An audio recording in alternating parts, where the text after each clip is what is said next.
Welcome to Wrestling with Heart, a podcast looking at pro wrestlers giving back to their community. Join me, Stanley Carr, as I interview wrestling's hottest names who use their platforms as entertainers to raise awareness and do community service. Hello, and welcome to another edition of Wrestling with Heart. This is the show where we talk with professional wrestlers and professional wrestling personalities about their lives in and out of the squared circle, as well as doing acts of community service and charity work, helping others, always lending a hand. We're all about positivity here on the show, and this week I've got a very special guest. He is an OVW legend, former heavyweight champion, Southern Tag champion, hardcore champion.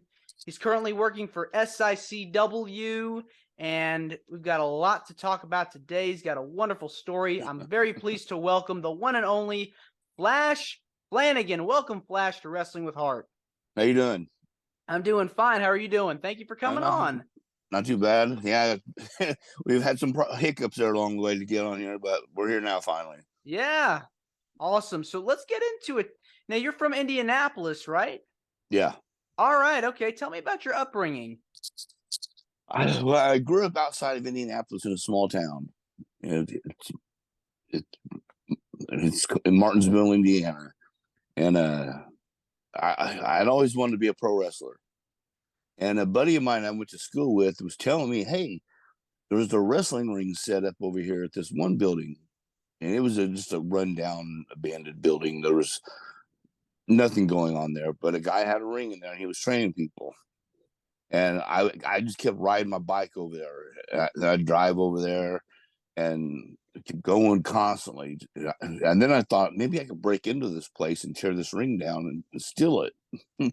But when WrestleMania was up here, the week after, I drove over there on a Sunday and there was a bunch of cars there.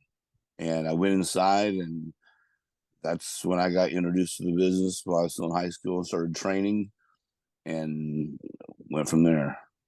Wrestling fan for life. I love to hear that. Who are like some of your favorites growing up? Piper, Savage, the Road Warriors. Basically everybody. I mean, I was just a wrestling fan. I loved wrestling, and if wrestling was on, I was watching it. And I'd laugh now when they talk about, wrestling's oversaturated with on TV so much. Look back in the day, in the 80s, it was on almost every night. And now you have a 3-hour show. But I mean, you had wrestling superstars on Saturday mornings. You had TBS on Saturday morning. Then you had 605 wrestling. That was all on Saturday. So you had 3 shows there. Yeah. And then Sunday you had Wrestling Challenge, and then All American Wrestling on USA Network with them, and then you had TBS again Sunday night. Yeah, and it was just wrestling constantly, and I never missed a beat of it. No matter what I was doing, I had to make sure I was home for wrestling. It seemed like nowadays there's more wrestling on than there was, when I was a kid. You had your Raw and SmackDown, you had your TNA, but other than that, wasn't really as big, compared to the 80s and 90s when you had like a wide variety of programming, unless you lived somewhere where you had like local territories or local promotions airing television shows. Well, you had characters, and then you had storylines, and storylines were good. Characters were good. So you got your start, in the business. You briefly mentioned you started training. Tell me about, the process of becoming a wrestler, because it's not a joke. It's not easy, No, see, when I first, I go to the shows and I was talking to guys and everything, and Sting told me, "You better think about it, kid." I told him I was going to be a pro wrestler, and I didn't understand what he meant. Think about it. What do you mean, think about it? And then when you get in the business, then you really realize what he means.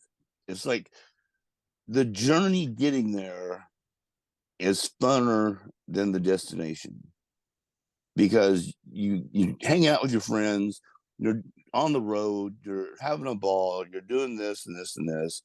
But then once you make it, then you got all the backstabbers. Then they got guys trying to cut your throat because now you're trying to take their spot and they don't want to give up their spot. So guys are going to stab you in the back and cut your throat. So that's the downfall of making it. It seems like you have to earn your keep and you have to earn your stripes by constantly hustling, whatever you have to do to move up the Well, ladder.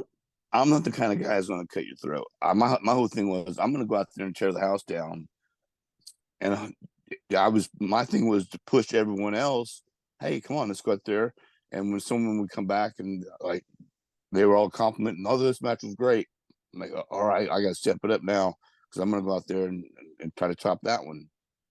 So that was always. But again, there's a pecking order on how matches should go, and it's all changed. It's definitely evolved from the 80s and 90s. Because when I started, I was one of the smallest guys. And when I started, I was 175 pounds when I first started. Then I got myself up. I remember I just got over 200 pounds. And I'm thinking, all right. And I was still the smallest guy, and I still needed to put size on.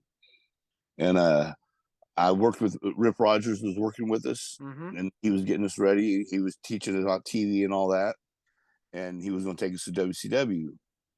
And he goes, "I would take you, but right now you're too small." He goes, "You put a little bit more size on, and I'll take you down there." And the next time I seen him, I put some size on, and I got to go down to WCW and do some jobs. I worked with Vader and Earthquake, which was cool. Vader was in. Everyone talks about how stiff Vader was. Vader was easy as could be on me, and he didn't give me those punches in the corner or anything. I don't know if maybe Harley told him, "Hey, don't hurt this kid," or what, but he didn't hurt me. He was a massive guy. I mean, like what, 350 pounds? Well, I mean, you felt it. He laid it in, but it was safe. So I ain't gonna complain about that. Big guy. I mean, he was in Japan for many years, and like you said, he was in WCW, then went to WWE, had a run there, and just I think he got inducted into the Hall of Fame late last year or 2 years ago, I think. You were in OVW for many years, like one of the first, I believe, to be in the actual territory. Tell me about that, what that experience was like, and I think you also signed with WWE for a developmental deal. Yeah, we were a wild bunch, and there was so much talent there that got overlooked that should have gotten signed that didn't. But there was tons of talent that made guys look better than what they were. I mean, it was a who's who of people that were there. I'm talking about John Cena, Batista, Brock Lesnar, Randy Orton, Nick Dinsmore, Eugene was there, Rob Conway, the Bashams, just a who's who, Shelton Benjamin. I mean, you were like with the elite class of people that went and, became stars. And I was there before all of them except for Doug. Doug Basham was there, and it was Doug Basham to me, and then the rest of them started coming in. And you were there when it first opened? I was there when it was Danny Davis School of Professional Wrestling. And then whenever some things have happened, and then ended up becoming Ohio Valley Wrestling, and that's when you got the television deal and all that, and it took off. It really took off after I left. Shoot, how long? I was there, right place, wrong time. How long were you there for? For OVW? Yeah. Shoot. Whenever OVW started, I can't remember the year that it actually started, but I was there until July of 03. No, of 02. So you were there. I went to Puerto Rico. I went to TNA after that. Then I went to Puerto Rico. Okay. Well, what was it like working with a lot of those talents? Because I mean, they became huge. Well, that's where like independent wrestling people don't get it. I mean, take a look at it now. When we had independent shows there for OVW, imagine going to an independent show and you're paying $10 a ticket or whatever. And you've got Brock Lesnar, Shelton, you got all those guys, Orton, Cena, so you got Batista. Every one of these guys are on this independent show, and you can meet every one of these guys. And now you go to independent wrestling doesn't get enough credit because that's where guys are found. So you could have went to an independent show back then and seen all these guys and met them pretty easily. But people they look at wrestling, it's just basically WWE or AEW, which. Well, you got to think about this too. I mean, CM Punk eventually went to OVW and he took off, for, Well, he'd all been around intents and purposes. for a while also. He Right. worked in the indies and Right. But I'm talking about in terms of making that jump from the indies to OVW and then eventually hitting the big time in WWE. I mean, there, and was Daniel Bryan in? No, he wasn't in OVW. He was in Memphis. Bryan, he was in Memphis. He was in Memphis. Yeah. But, same thing. I mean, those guys went from the indies to developmental. They had to learn a whole new thing, and then they made that jump to the main roster, and they became stars. It's amazing to see the progression of tomorrow's stars that eventually become the stars of the present. And I feel like developmental is supposed to be that. Were you expecting to be signed at a certain point with the company? I went out there and I was trying to get signed, and they had me going out there. I was the show stealer and all this. The man loves to steal the show. And I was going out there just bashing WWE because they brought Rico Constantino in. And Rico, I got stuck working with Rico. And Rico had tons of talent. He just didn't know when to do moves, but he could do all kinds of stuff. So I did a thing where we had a tag match where we were winning the match, and Rico throws the guy over the top rope, and we get disqualified. And so we did a promo, and I'm like, I just came out here to let you know I will never ever team with you again. You've got to be the dumbest guy in the world, not knowing the rules. It's like the WWF only hires stupid green guys. So that's where we went from there, where with me against Cornette and WWE. And so I was bashing everybody. The whole thing was, oh, WWE hires you. What about me? Basically, I'm doing the whole thing trying to get myself noticed. Why can't I get a job? And all these other guys are getting hired. And then me and Dinsmore got signed at the same time, but mine was kept hush. The whole thing, because so I keep my gimmick going. So then they brought Jericho in, and I worked with Jericho, and I put the title on the line for a contract. And if I could beat him, the WWE would sign me. Well, as soon as we locked up, my tricep popped. I tore my tricep as soon as we locked up. And I was in so much pain. And I kept telling myself, like, man, this can't happen now. And we went and did some move, and it got screwed up. And I rolled out to the floor, and I'm trying to think. Now we're calling this all on the fly. And like, man, I go, I'm hurt bad. I can't do anything with my arm. And I figured if I got my adrenaline going, I could block it out and go and deal with it. So I told the referee, go tell him to come get me. So he came and got me, and then we started. We just boom, started going at it hard. And in the match, if anyone's ever watched the match, seen it, every time I'm doing a move and I got to catch myself, you can see the pain in my face was when I'm landing, catching myself with my arm. It was hurting. But Jericho put me over, and then the next night, Kevin Kelly he comes out there and announces that because of my victory, that WWE signed me to a developmental contract. And so I'm jumping up and down, and actually the crowd started cheering me. They were happy, like finally. And here I was a heel, and they were all excited that I finally got signed because they wanted to see. They thought I deserved it. And I went out there, and yeah, this is great. I can't wait till this Monday. I'm gonna go out there and beat Steve Austin, blah blah blah. And then I snatched Kevin Kelly because Kevin Kelly goes, no, or it was Kevin Kelly or Bruce Pritchard. But they were like, no, Flash, you don't understand. You're under developmental contract. I'm like, yeah, that's right. You're developing new stars. I'm the new. I'm playing off like I'm an idiot. Yeah, you're developing the newest star. I can't wait till this Monday. I want to win the title and all this.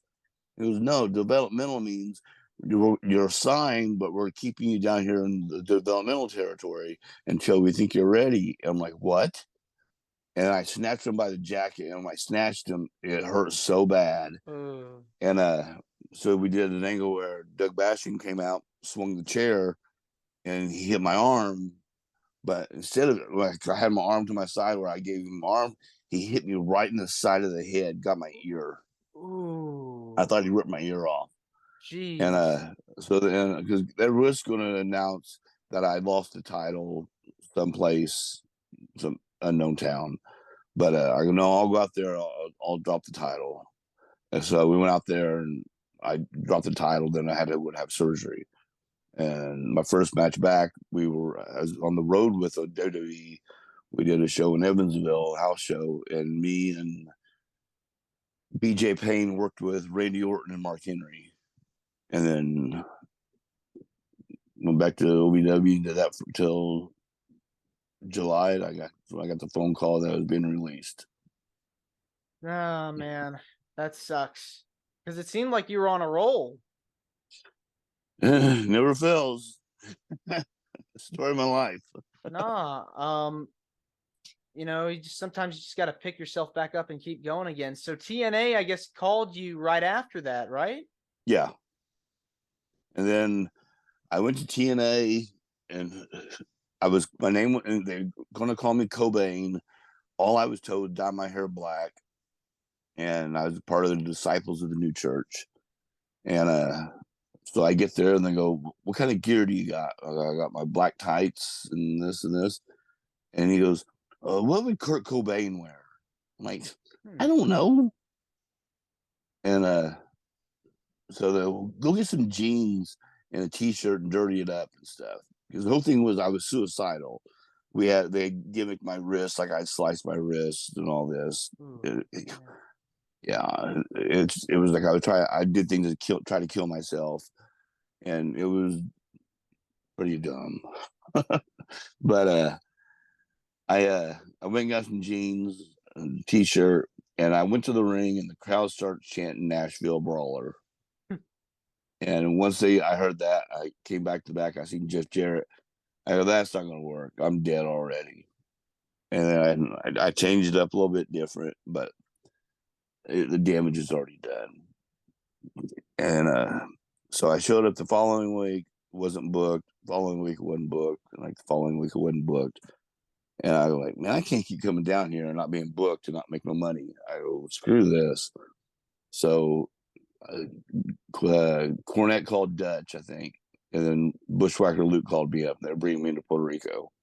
And I known Victor Quiones and Savio Vega and all those guys from when I did the lightweight tournament in WWE. So I went to Puerto Rico, and you always hear all the horror stories and everything, but I loved it. It was great. I mean, and here's the thing, and I learned this is one thing I learned when people start talking about places you go, like, oh, you don't want to go there, it's bad, blah blah blah. Well, if it was so bad, why do you keep going there?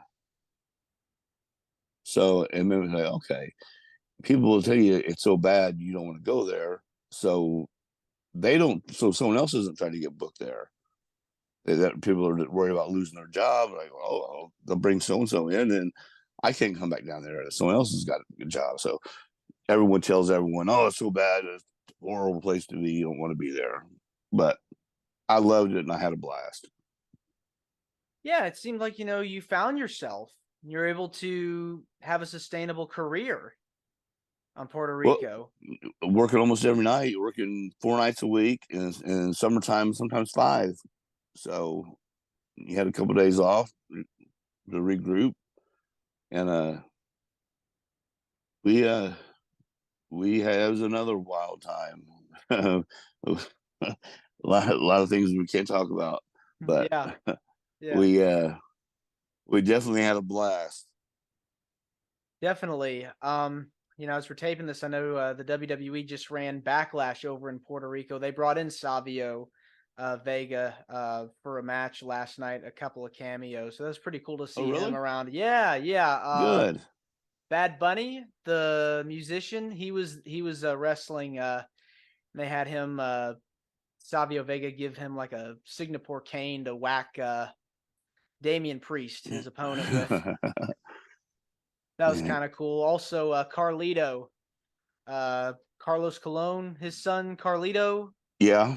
he was there too. So the crowd, I saw some clips of it online. They were cheering the both of them. So it's crazy, man. They love that stuff. They love wrestling. The, they love violence. The crowd, and if there was something violent, if there was violence, they loved it, and I liked the violence also. So it was perfect. It was perfect for me. Any fun memories of opponents you've enjoyed working with over the years? It could be from any company you've been with.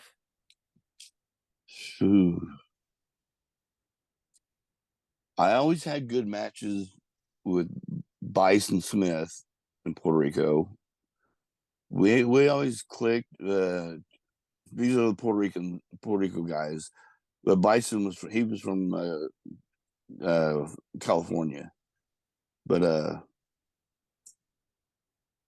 me and Ricky Banderas, we had a long feud, and he was fun to work with. Chicano, oh, boy, and OVW. Oh shoot, everybody. I mean, like I could get in the ring with Dinsmore, and it was just like we knew what the other ones could do, and we could just go out there and wing it. Boom.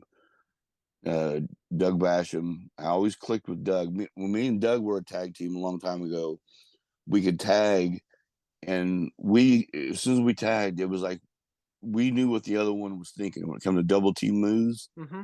We could tag and not really even have to say anything. Boom, and we knew what the other one was thinking. Then, but then there's other guys. Me and Trailer Park Trash. He was great to have matches with. Jason Lee. Jason Lee was another talent that he, he was very good. He would always do when Muda would do the handspring on the rope Yep. or Yep. come back with the elbow. Mm-hmm.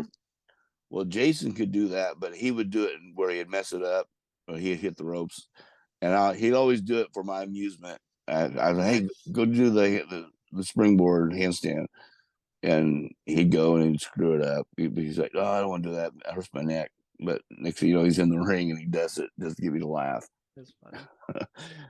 But like I said, a lot of the story there's so many funny stories that went on there, and I gotta what I don't want to call anyone out. I just know we I mean in, in Puerto Rico, I'm not gonna say the guy's name, but he came. It was bad because we got hooked on somas, and it's one of those things. Uh, it's the bad part about it is the cause of death of a lot of guys, Mm-hmm. and you fall in that. You fall in that you fall off of it, man. You start taking somas and you get hooked. You didn't intend for it; it just happened. And I got hooked, or I was pretty bad. And Salmio and them, they seen how bad I was, and they sent me home so I get myself cleaned up, which I'm glad they did. But we were in the van, and one of the guys picked me up, and he'd been drinking, and he had taken some sodas, and we pull into the Walgreens. I had to run in and grab something to drink, and I run in there. But when we pull in, he hits the side of a car. It was a new one. It wasn't a cheap car. and he hit the side of it. He goes, "Oh man, what should I do?" I go, "Man, we're both messed up. Better get out of here." So he backs up and rips the side panel off, and we take off.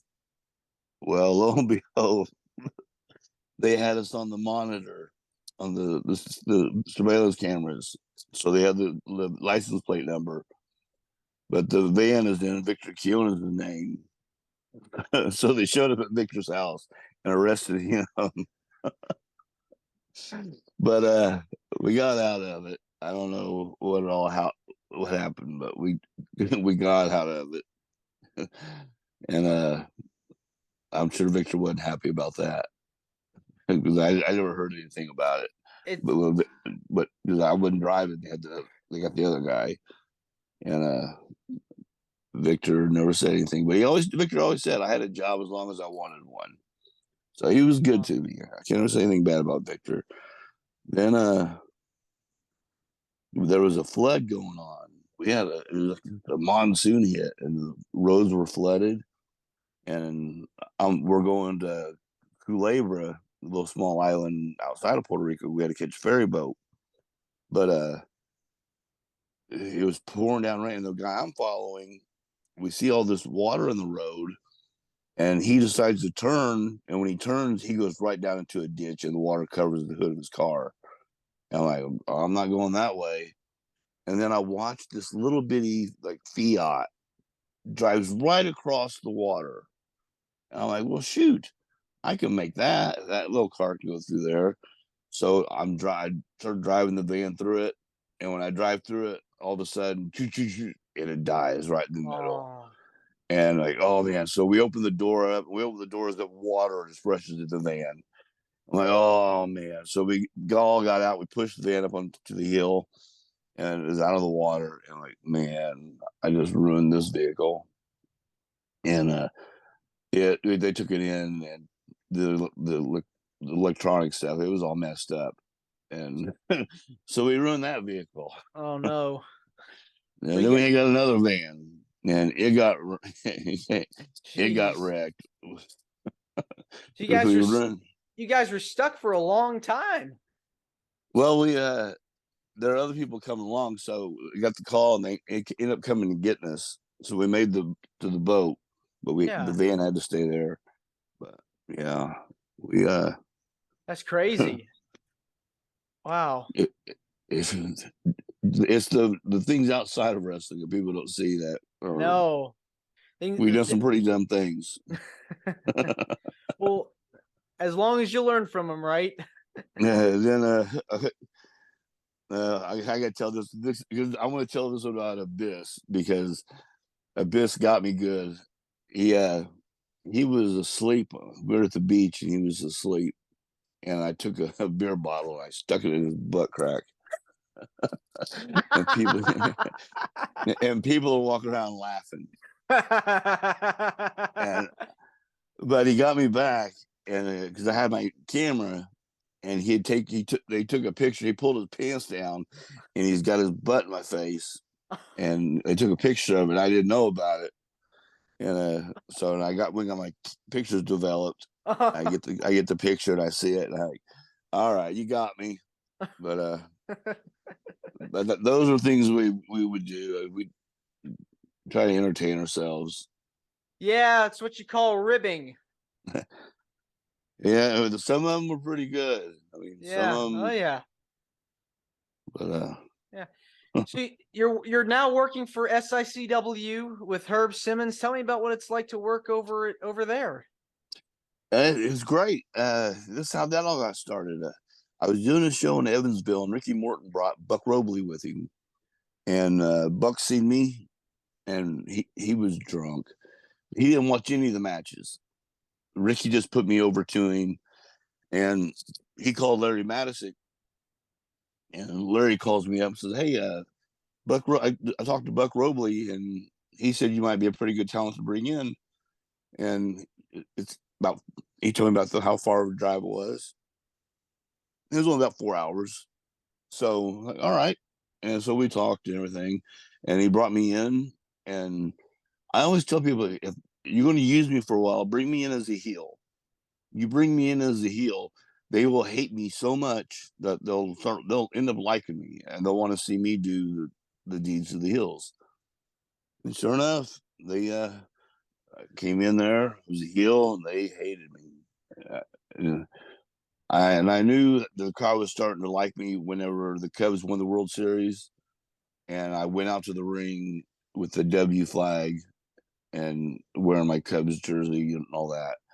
And as also, I just had shoulder surgery, so I'd been out for a little bit, but I came back in and I cut the promo, and the whole thing was I was ready to get back in the ring, and the guys I was working with, because I had the sling on, and I just came in and said, I just want you to know that I'm ready to come back, and took the sling off. The crowd popped, and now they love me. I was like, there's no sense in turning me. I mean, I had people do that before. I was a heel and they turned me babyface, and they did not want to see me turn back. They wanted me as a babyface, and they turned me heel, and that was it. They didn't care anymore. It just wasn't the same. Let's talk about some of the stuff outside of the ring here. What kind of stuff do you do in terms of, giving back to your community? Uh,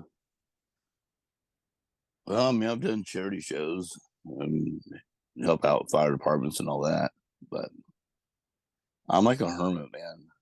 It's I when I'm home, I turn it off, and I don't want to be around anything. I can be by myself. I can be by myself and just watch. I support the Cubs. I'm a Cub fan, die hard. Diehard fan, you enjoyed watching the. I mean, that had to have been an amazing feeling seeing them win the World Series, like for the first time in like 100 years.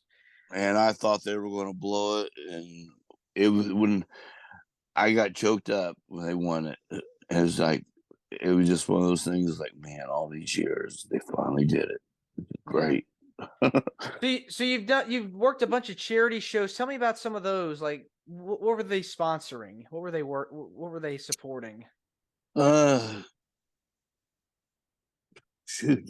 I mean, we've done shows where I really don't know. I all I know is they say, hey, we get this show here. We're going to do a charity show, raise money for. So I'm hoping the money would go to whatever we were doing instead of someone trying to pocket the money. But as far as I go, I mean, it's have Boots will wrestle. It's just I don't know. I know, like you said, raise money for the fire department. It's all I know. I said, hey, we're doing a fundraiser for the fire department. All right, fundraiser for this and this. Okay, and I assume that's where the money's going. Have you helped out with any charity organizations or done some volunteer work outside the ring? I've the children's hospital. I asked them one time because my grandpa was in the hospital with cancer. He had leukemia, Oh, and I was going to go and while I was there, I was going to visit. And he go, do you have the kids or anything? So I don't mind going around and saying hi to the kids or anything. They can meet a pro wrestler if they want to, but yeah, we can't do that here. I'm like, all right, but it's sad. In Puerto Rico, they would have us go and do these things, and you see these kids that are dying of these diseases and stuff, and it was depressing. And we would go there, and they wanted to see their Puerto Rican heroes, and we don't speak Spanish and anything, so they're talking to us, and I don't know what they're saying, and they don't know what I'm saying. But you sit there and you see them, and it's like, oh man, you feel bad for the kid, and it's just one of those things you don't forget. Don't take things for granted. no, you don't. I mean, that's devastating. To see people that are, going through hard times and, they're looking up to somebody, that, could help them make a difference in their life. Just, man, that's heartbreaking. It was like my My grandpa died of cancer. Then, like 3 weeks later, my uncle got killed in a car wreck, and then my mom died of cancer. And then almost a year later, my dog. And some people think, "Oh, dog," but this dog was everything in the world to me. I'm 18 years, and I think he had cancer, and he died. And it was watching him deteriorate. It was terrible. I'm so sorry. He losing him because the boys all knew him. He got his name because his name was Humper, because he'd go to town on your leg and hump it. And the boys would be there in the apartment, they'd be passed out, and all of a sudden he'd walk by, he'd walk over their foot and look at them, and all of a sudden he'd snatch a leg and he'd be going to town, and we're just sitting there laughing like, this is great. This is great. I'm not gonna wake him up, just let him go ahead and finish. Wow. There were a lot of legs he humped. Wow, man. Just see, when you have those memories, those are important, because you remember them. The people or the animals may be gone, but you'll always have the memories in here. So, it's just. Well, I got him. He's sitting in here. I had him cremated. I was like, whenever something happens to me, he's going with me. Oh, so. Wow. So, it seems like you've worked with a variety of different organizations. What was like your most favorite one that you've done? Yeah,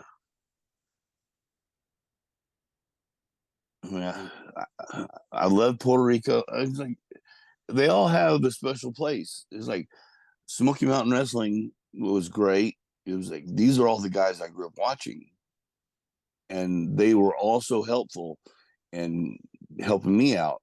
They would give me advice and all that, and just being in the locker room with them, you see all these guys, and man, this is great. And I'll never forget Brad Armstrong. He came back from the gimmick set. He was selling his gimmicks, and he came back and he handed me a wad of ones. He goes, "Here, kid, be Brad Armstrong tonight. Go out and have some fun." And I was like, "Well, no, you're going to do it." He goes, "Go ahead, keep it. Have fun." I'm like, "Well, thanks." And it was like things like that. You don't forget. It's the whole Armstrong family, all good guys.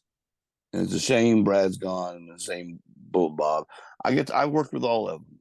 I get to get in the ring with every one of them except for Scott, the referee. Yes. And last time I seen him, I was joking with him. Like, man, I worked with your dad and all your brothers, and I've never been in the ring with you. And he looks around and he goes, "I'm the best one of them all." And he started laughing. But those guys, the whole Armstrong family, they were good guys. They were funny. Yeah. So fundraising, do you have a particular favorite fundraiser that you've done all throughout your wrestling career? Oh man, so you get hit in the head a lot, you forget a lot of things. And I mean, I would do, if people want to do fundraisers, I would do fundraisers for animal shelters and stuff like that. If anyone, hey, we need to raise money for this, but it's one of those, I gotta trust you, because don't lie to me and say, "Hey, we're going to do a fundraiser for this," and you pocket the money, and that way, so you can run a show. No, if you're going to raise the money goes all for that thing. Mm-hmm. And I don't want to. That's why the wrestling business is kind of shady. You got guys that'll do stuff like that. Say, "Oh, we're going to raise money for this," and they don't give them the money. I'm like, no. Yeah. Why do you like to help others? If you don't help, who's going to? Someone's got to do it. So, yeah, do unto others as you want done to you. So, I mean, I never know. One day I may need help. So, hopefully someone's there to help me out. It takes one to was it? It takes one to raise a village. I don't know, man. Isn't that the phrase? I could be wrong about that, but somebody can who's ever listening or watching this, somebody can post in the comment section. But hey, listen, Flash, this has been wonderful having you on here. Want to say thank you for coming on Wrestling with Heart. Tell me where can people find you on social media? You can find me on Facebook, Flash Flanagan. But as far as I got a Twitter account, but I'm never on it. I just to me, this is one of the things I hate social media. As bad as it is, I hate social media for the fact that people think it's like you got all. Remember, like now you got like how many followers you got? Well, to me, back in the day, you have a bunch of followers; those are called stalkers. And so I'm stuck in that old school mentality, and I let my work do my talking. It's like if I figure one day I may become a cult, like a cult classic. It's like you look back and watch some of the work I've done, but I don't want to get. I hate getting on social media and posting this and this and this. I mean, I'll if someone gives me a poster or something or a flyer and say, "Hey, will you post this?" I'll post it on Facebook. Say I want to be here, but I basically most of the stuff I'll post. I used to post things about my dog. I just someone posted. I seen someone had a thing. It talked about it had Randy Savage at a bar with a bunch of the boys, and they're all in their street clothes, and Macho's wearing his fringe outfit, the cowboy hat, and all that. I'm like, that is him. I mean, he was. I remember my aunt used to work at the motel where they stayed at here in Indianapolis. Wow. And so after the show, boom, I headed straight to the motel so I could meet him. And he would show up. He had the cowboy boots, the spandex, the fringe, and all that. That was him. And like, you're not, you're not over unless you're this over. I could just imagine walking into a bar and you see a guy that stands out because there's no hiding that outfit, the glitter and all that. That's legitimate him. What you see is what you get. Oh God, I just imagine he I don't know if he was on drugs or what, but man, to go out in public like that, you were gone. You were woo. Right.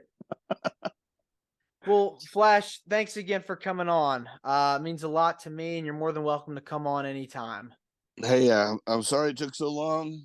As I No said, worries.